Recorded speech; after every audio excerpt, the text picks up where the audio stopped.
Now, let's quickly get to the issues around adolescence. Maybe I'll begin with you, Mr. Paungaro. For someone who's hearing this for the first time, they will always say some of the words are confusing. We don't get to understand what exactly do they mean. In ordinary terms, when you say adolescent pregnancies, what are we making reference to? Looking at adolescence, defining adolescence, it refers mainly to children and young people who are between the ages of 10 to 19 years. Some they might want to refer to them as teenagers, but usually teenagers, they begin from the age of 13 up to the age of 19. So this is a very critical stage because it is characterized by transition in terms of even the anatomical changes and all. And then again, because of this, there are a lot of risks that are associated with this age. But for us, we need to ensure that at this stage, we prepare children for the transition that characterizes teenagehood and also adolescence. So adolescent pregnancies, we are speaking about children who get pregnant, and at this stage, we do not expect the children to be pregnant because they are supposed to have a full life, which also does not compromise their well-being. So children, in one way or the other, they might end up pregnant, and usually in most instances, even data and statistics, they indicate that more than 50% of adolescents who fall pregnant is mainly due to forced sexual interactions. And because of this, to us, we see it as a protection issue. We see it as violence against children, and it needs to be eliminated as soon as possible. And it requires the collaboration of various actors, government leading, working with various UN agencies, working with various partners, working with communities themselves and children themselves. They need to be empowered for them to understand maybe the power that they have, because many times you find that there are power imbalances where you find adult men who take advantage of younger girls and end up impregnating them. And this has got various health and socio-economic effects and impacts upon children, which you also need to address. And I'm wondering, someone is 19, are they not outside of the child bracket when someone is 19? Can actually be a cause to call for protection? Okay, thank you so much. So for one who is 19, they are not necessarily children, because the definition of children is clearly outlined in the Constitution of Zimbabwe, our own Children's Act. So a childhood, it's up to the age of, from the age of 0 up to the age of 17. So for the 18 and 19-year-olds, they are categorized as adolescents, but not necessarily as children. But then also given the fact that in terms of their physical development, they are at a stage which is also very critical. So many times we discourage maybe such age groups to be involved in sexual relations that may end up compromising their health and well-being. How serious is the situation from your assessment and the work that you're doing? How serious is this conversation in Zimbabwe of adolescent pregnancy? As the United Nations Population Fund, which is also a sexual reproductive health agency, why this subject matter is very important to us. As we've already heard from the overview given by Mr. Pangono here, is that for us, if we look at the statistics, one of those alarming statistics that led us to support the government of Zimbabwe through the ministry is alarming statistics that we had, where the statistics through a national assessment that we supported the ministry revealed that 23%, the prevalence rate of adolescent pregnancies in the country stood at 23. I think it still stands at 23 because we have data through the Zimbabwe Demographic Health Survey. 23% of our adolescents, and he has given us the categories of the age bracket. Just imagine 23%. And we actually went down through the DHS. It is even broken down to looking at now the impact that he mentioned about, the impact that it contributes to maternal mortality. 25% is a national prevalence. And when you break it down, 25% of our adolescent children or age group that he has given the breakdown contributes to maternal mortality of the country. Right. Which means that what? For UNFPA, since we focus more on sexual reproductive health and rights, we work with the Ministry of Health and Child Care. We actually, through that assessment, we realized and we recorded our young girls, several of them who went for antenatal care. So can you imagine our young girls who are supposed to be in school, he referred to it. they have not developed very, very well. And you go to the health facilities or to the clinic, the records of the antenatal care in the records showed in that assessment that we did that most of them were our adolescent girls. And in the course of the analysis that was undertaken now also through the DHS, 25% of our young girls were contributing to the maternal deaths of the country. Though we celebrate the excellent job that the government has done through reducing maternal mortality in the country, but the deaths that were recorded still till today, 25% of those deaths come from our adolescent girls, representing 25%. And then 111 of our daughters or our adolescent girls, out of 1,000 births that are recorded in health facilities, 111. So 111 over 1,000 are our adolescent girls. And we're saying now, in the context of our work, it's good to work together to address this issue, because you cannot address an issue when you don't address the root cause. The root cause of an issue. Why is it that our young girls, our adolescent girls, who represent 25% of the maternal mortality in the country, what is happening? Why is it happening? And actually, more statistics shows that in the rural areas, these adolescent girls represent 29.9%, almost 30% of these adolescent pregnancies happen in the rural areas. The numbers, Yes. worrying statistics. And the question is why? What's happening? What are the major contributing factors? She is making reference to statistics pointing to rural areas. Why is this happening mostly in our rural communities in Zimbabwe? As government, have you figured out the reasons? There are a multiplicity of factors that we can cite as key drivers of adolescent pregnancies. Also, maybe highlighting this urban rural dichotomy that she has mentioned. Yes, so there are certain specific characteristics and structural issues that we need to look at.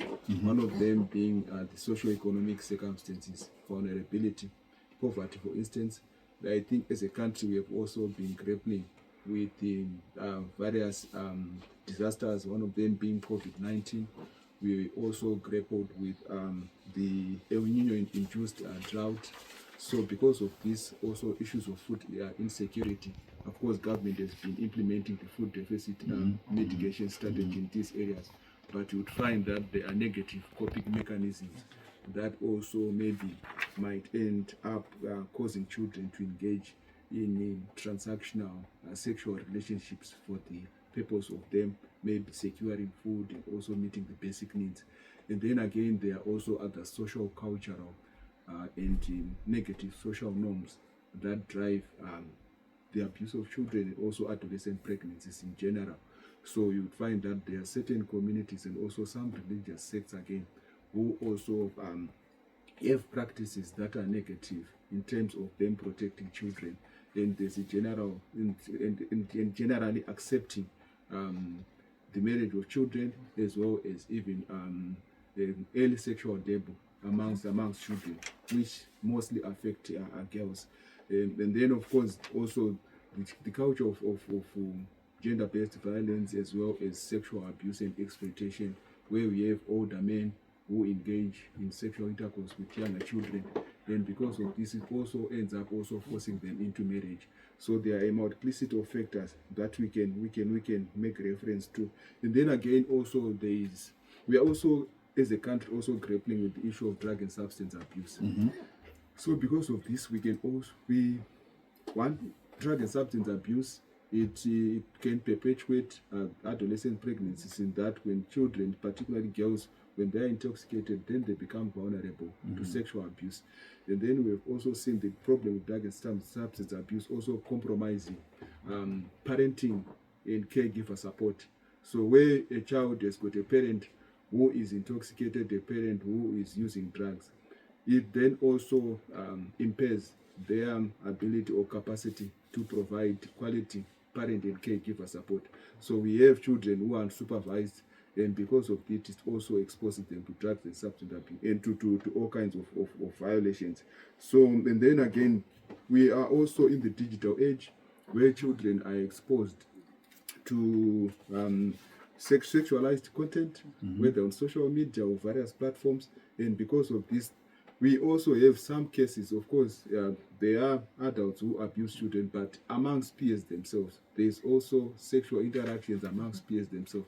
In some of the cases of adolescents' pregnancies, is maybe between peers, children who are within the same age ranges. Yes, we have been seeing that again. So I think all kinds of factors they are coming in, and then again, inadequate knowledge of sexual and reproductive health rights. And also understanding of anatomy and how to manage their bodies as they are growing up and transitioning from childhood to adult through this adolescent stage.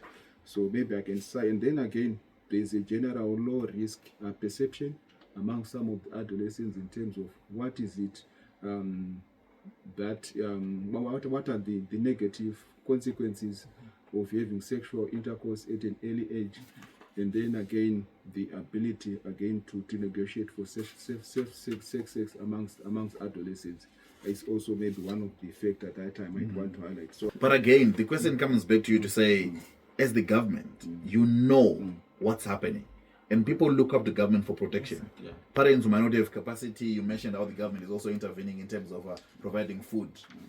These are drought relief programs. What are some of the initiatives you've introduced to directly camp these reasons, these factors have given us as government? What are you doing? The reason why also we are having this interview is for us to also sensitize the members of the public on what government is doing in order to address this. Because you remember, Ms. Miranda in her remarks, she indicated that there was a national assessment on adolescent pregnancy that was conducted in 2023. And then it was a joint effort between government and UN agencies, UNFPA in particular, UNICEF as well as UNESCO. And after that assessment, which revealed these statistics that she was outlining, we then said, then what is next? Because it's not enough for us to just do an assessment and maybe publicize these statistics. And then the question next is what next? So what we then did is then we also had a joint intervention where we drafted the multisectoral framework for the prevention and management of adolescent pregnancies in Zimbabwe in response to these findings. So you find that this framework, it is a direct result of the findings that we came out from these studies. So it is an evidence-based framework which tries to address all the gaps that were identified. And it is a result of a wide consultative process which included the traditional leaders, religious leaders, CSOs, various government ministries, UN agencies, and the children and adolescent groups themselves. So we then came up with this framework. So the framework, it has got I think around 9 to 10 strategic pillars which seek to address all these gaps that we highlighted. So there is an element of also the economic strengthening through social protection. There's an element of strengthening comprehensive life skills-based education, as well as positive and gender norms. As you are aware that UNFPA, working with the National AIDS Council and other partners in government as well, we are also, as government, implementing the Not in My Village campaign. So this one, the Not in My Village campaign, it is based on the understanding that it is the community that knows its challenges, and also the community has got solution for the challenges that children are encountering. So we have traditional leaders and community gatekeepers taking a lead in terms of addressing the harmful cultural and social norms that perpetuate violence against children, adolescent pregnancy, and teen and child marriages included. So it also addresses issues of parenting, addresses issues of weak coordination. I think this is one of the key issues maybe that we might want to address, that within this framework we found that a lot of ministries, a lot of departments, agencies, and also CSOs and UN agents, they are doing good work, but then it is fragmentized. What we need to ensure is to have a holistic and a comprehensive framework that actually strengthens the efforts that we are doing as various actors, such that we have one strategy that we are driving, and then we have one results framework that we are fitting into, so that we can be able to measure the results. Remember, we are all focusing on the Vision 2030 and also the sustainable development goals, and because of this, we need to ensure that we've got a unified way of tracking progress as government and as different partners. Ms. Miranda, we want to understand in terms of the framework that he made reference to, what are some of the key priorities in terms of preventing? What are the specific interventions that are being proposed to prevent adolescent pregnancies? Yes, we know there is one, to help those who are already pregnant. Number two is to prevent. What are the key priorities that you're actually seeing coming out from this framework? Excellent. And thanks again for the depth that you have provided in terms of that framework. We need that framework, and we again want to commend the government for that framework, one coordinated approach to ensure that things are not done in a fragmented way.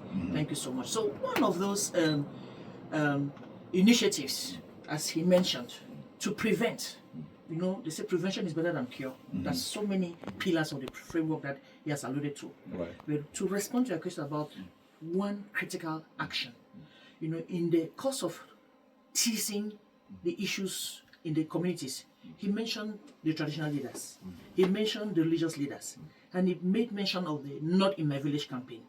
And that Not in My Village campaign, which I think is becoming a national flagship prevention mechanism, that we are not only going to be using that only to address issues of teenage pregnancy. He talked about drug and substance abuse.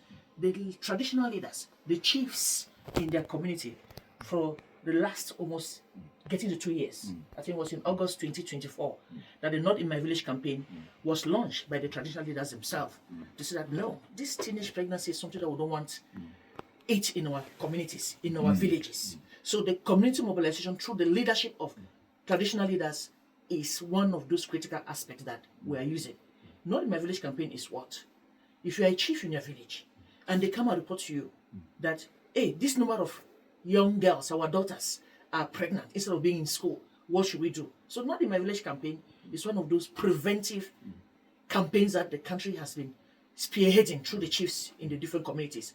And I believe that in one of these programs, we should bring those chiefs that have actually made a difference in their communities to say how the campaign has actually reduced teenage pregnancies and how they're using the different platforms they have in their communities to talk about the ills of teenage pregnancy. You have to go to school, our daughters. Even being to school, even if it happens that you are married or you are not even married, you are pregnant, you should continue to be able to fulfill your potential as a young person. That is one. Right. And then, interestingly, the Not in My Village campaign is actually being taken forward also by parliamentarians. Parliamentarians have sought, and I know in the different pillars of the framework, we are talking about different stakeholders. Parliamentarians have also sought to say they don't want teenage pregnancies in their constituencies. And we are going to be working through the guidance of this framework to see how parliamentarians are also going to take this forward, given the different constituencies that we have in the country, that we don't want teenage pregnancy in our constituencies as well. So, first of all, that awareness raising as a preventive measure through those different campaigns is very, very important. The young people themselves, you talk about the young people, then they are driving it through the National AIDS Council. They are really, the Young People Network are driving this campaign. So we see it as a flagship initiative that want to say that maybe in the future we can say not in my country. Why not in my country? And want to really thank the ministry for leading the rest of us, okay, through the different actors. This is ministry that you are leading, but we have also Ministry of Health, Ministry of Health and Childcare, Ministry of Youth, we're talking about adolescent pregnancies and the age bracket that has been defined. Ministry of Youth, Ministry of Health, Ministry of Women Affairs, Ministry of Education, understand? And again, you talk about Ministry of Education. Ministry of Education already has an initiative. Not in my school. Not in my school. You can see how, to show you that not in my village, that the traditional leaders led for almost now, very soon 2 years, has gotten impact that the different sectors are adopting the same campaign to take to their different places. Not in my school, not in my constituency, not in my village, and very soon we believe not in my country. And we believe it's going to happen. Right. 35,000 villages, 210 constituencies. And if you are to look at these numbers, what are the projections? By when are you saying this campaign should have given us the results of saying we are no longer seeing adolescent pregnancies? Because 35,000 villages, 210 constituencies. Surely the admin saying not in my village, the MP saying not in my constituency. When are we expecting to see results of this particular campaign I'm making reference to? You know, the country, we always applaud a country with a vision. Right. Zimbabwe has a national vision to achieve by 2030 to become an upper middle income country. So we already have that national milestone and timeline. Zimbabwe again has put in place the NDS 2. That also comes towards 2030. So we're in 2026. And on the basis of this framework that the ministry has put in place to bring all of us together, this one framework is going to be tagged to these national frameworks to ensure that we measure. We are going to be having quarterly, he talked about coordination, quarterly coordination meetings to review what we are doing, annual review meetings to review what we are doing within the framework as we continue to align ourselves with the national vision and the national sustainable development strategy. So if we go by that, 35 villages, by the time we're going to get the next program, the chiefs that have been covered for the last 2 years, I think they'll be telling us that it's possible to reach the target of the 35,000 villages. They're going to be reached. We're going to be able to reach 35,000 villages. With these statistics, we have no choice but to work together, okay, to ensure that we reach all these villages and their constituencies with the message. It's not in my constituency, it's not in my village that we should have teenage pregnancy. So maybe we can compliment with regards to that. Yes. So, in addition, maybe to what she has just said, so Ministry of Health, they also have the Zimbabwe Adolescent Wellbeing Implementation Plan from 2025 to 2030, and it also has got a target which is also feeding into our strategic vision as a country. So Miranda, she indicated that we have got a prevalence rate of around 22-23% of adolescent pregnancy in Zimbabwe. So according to this plan, our target is to ensure that by 2030 we should reach almost about around 12% in terms of addressing this challenge. So we are targeting that between now and 2030, I think almost about from current 22-23% to around 12%. This is the target according to this plan. So we are working towards this. So we need to have measurable results, and we need to have a measurable progress as we are looking into our vision as a country. Yeah, thank you so much. Yes, thank you so much for that complimentary information. I want to bring also the angle of, okay, I'm talking for UNFP, but I would like to bring the angle of the United Nations.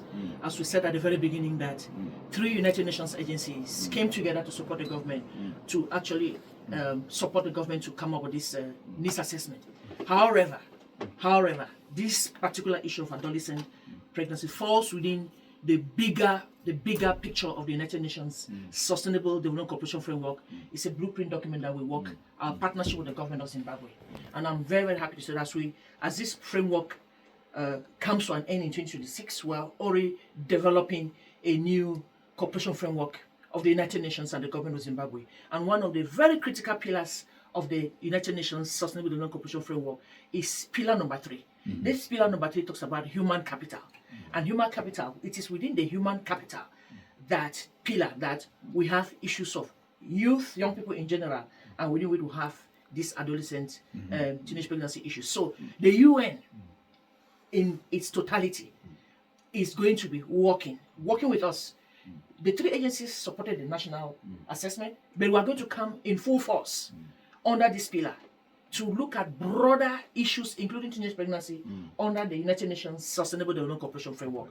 And pillar number 3 is on human capital, which is linked also to the NDS, the NDS 2, the pillar on social protection and the number 5, which is led by the Ministry of Youth. So we're seeing the synergies, and he talked about coordination. So we look at the bigger Vision 2030, we look at the NDS 2, we look at the framework, we look at the United Nations Sustainable Development Cooperation Framework, and we'll see how we coordinate ourselves to address and stamp out this issue in line with the milestone of 12% by 2030 across the 35,000 villages. How many constituencies? 210 constituencies, and the parliamentarians are actually ready to get that done. And we know that they're going to have an excellent initiative to ensure that we stamp on this vice that is actually blocking or having an impact for our economic development. A list of approved facilitators, health experts, youth advocates, or partner organizations that can visit schools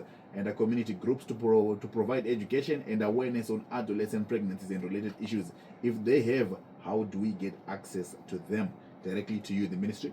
As a ministry, we've got a database of all private volunteer organizations that are registered across the country. So one can always interact or maybe approach our provincial and district offices. And then again, also working with Ministry of Youth and Childcare or youth facilities, they've got organizations that are registered that they are working with, also partners who are providing the relevant assistance. And also Ministry of Primary and Secondary Education, they also got there. Miranda, she mentioned the Not In My School campaign. And then under this again, they've got also different partners that they are working with that you can also approach it also for you to get the relevant and necessary assistance. She comes back to say, what specific strategies is the ministry implementing to reduce adolescent pregnancies, particularly in rural communities and undeserved communities? Yeah. I want to mention the particular specific activities that we are implementing as Minister of Public Service, Labour and Social Welfare. We are implementing the National Case Management System for the welfare and protection of children in Zimbabwe. And we have been implementing this system for some time now, more than 10 years. But now what we are now doing is we are scaling it up. As we are scaling it up, we are decentralizing to ensure that we have services brought more closer to the communities, at the doorsteps of our communities. So we have recently we have stationed community-based social development officers at what level who will be able to serve their communities and to reduce the distances that are traveled by communities in vulnerable settings. I can give an instance of Chirets. For instance, we've got a social development office which has been stationed in Chikombedzi. And then if you go to Pinga, if you go to Mbire, we have got community-based offices that we have also established there. And because of this, we have been seeing an increase even in the number of children whom we are reaching and also the services that they are receiving. So this is also part of the government-wide decentralization and devolution agenda to ensure that our services, they are brought more closer to our communities.